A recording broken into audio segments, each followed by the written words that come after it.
குழந்தையை கருவாக தாங்குவதற்கு ஒரு கருவறை, பரிசுத்தமான அறை மரியாளிடம் கிடைத்தது. நித்திய வார்த்தையை தாட்சியுடன் ஏற்றுக்கொண்டால் தாழ்வணிந்து இறைமகனை தாயாக மாறினார்.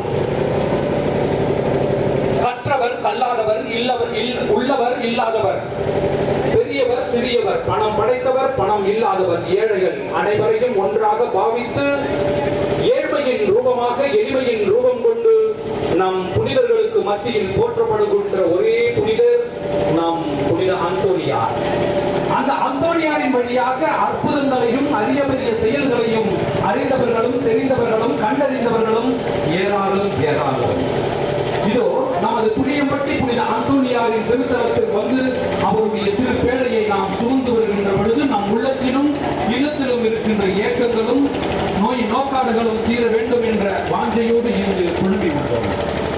இந்த நேரங்களை நாம் இறை பற்றுதலோடும் இறை ஆசியோடும் அன்னை வழியாக இதயத்திற்குள் நுழையக்கூடியவர்களாக புனிதருடைய அந்த பரிசுத்தத்தின் வேலையை சுமப்பதற்கு நாம் தகுதியுள்ளவர்களாக